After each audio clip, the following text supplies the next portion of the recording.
जय श्रीमन नारायण। प्रिय धर्मानुरागी बंधुओं, पितृपक्ष चल रहा है।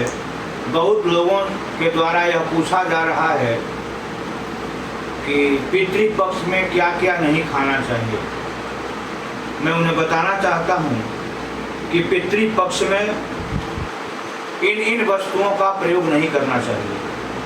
अरहर की दाल, जो अभी सामान्य नमक चल रहा है, यह नमक, मसूर का दाल, बोदी, बैगन, कुम्हड़ा, पालक का साग, सहजन, सोआ, करौंदा, गाजर, राई, पुदीना, अतिशी जिसको हम लोग तीसी कहते हैं, मक्का, चना, बेसन, सौंफ, लाल वस्त्र, चमेली का पुष्प, पापड़, लोहे का पात्र, इनका उपयोग नहीं करना चाहिए। दूसरा प्रश्न है कि सूतक दोष कैसे होता है और कितनी पीढ़ियों तक होता है। देखिए, आप से लेकर के 7 पीढ़ी तक को सपिंड कहा जाता है और सपिंड तक सूतक लगने का शास्त्र में विधान है।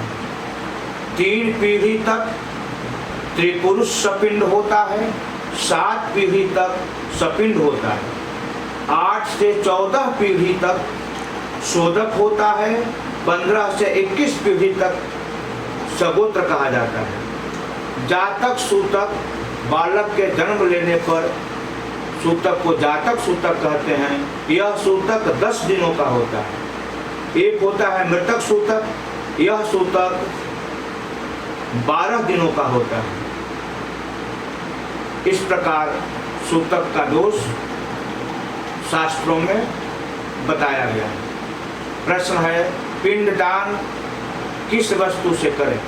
देखिए, पिंडदान देश काल परिस्थिति के अनुसार निर्णय करना चाहिए, आचार्य विद्वान आपको बताएंगे।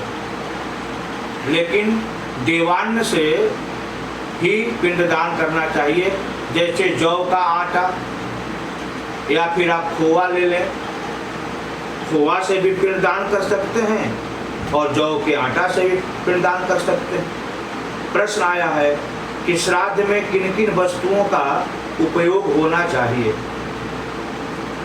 देखिए, श्राद्ध अलग अलग है।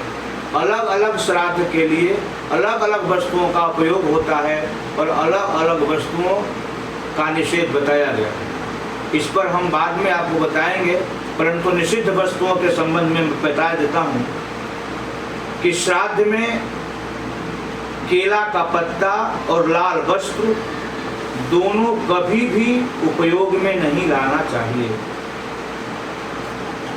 लोगों ने पूछा है कि 11वां के दिन, एकादशवां श्राद्ध के बाद जब द्वादशा श्राद्ध कर लिया जाता है तब पितरों का उद्धार हो जाता है। देखिए, प्रेत संस्कार करते हैं हम, प्रेत का संस्कार करके उनको हम पितर बना देते हैं, परंतु शास्त्रों में बताया गया है कि श्राद्ध ही जीवात्मा के मोक्ष के लिए पर्याप्त उपाय नहीं है। ऐसा देखने सुनने को मिला है, शास्त्रों में वर्णन है। जैसे धुंधकारी ने कहा गोकर्ण जी से कि गया श्राद्ध सतेनापि न में मुक्ति भविष्यति। इसलिए गया में श्राद्ध करने के बाद भी मुक्ति नहीं होने की बात जब धुंधकारी ने कही है, तो फिर इसके आगे क्या कहा जा सकता है। वैसे गया में श्राद्ध करना बहुत ही जरूरी है। एक प्रश्न और है कि जो लोग विवाह कर लिए हैं वे लोग पितृतर्पण करेंगे कि नहीं। बिल्कुल करेंगे। पितृतर्पण का लोप नहीं होना चाहिए। विवाह में जो नांदीमुख श्राद्ध होता है, उस नांदीमुख श्राद्ध में पिंडदान नहीं दिया जाता है।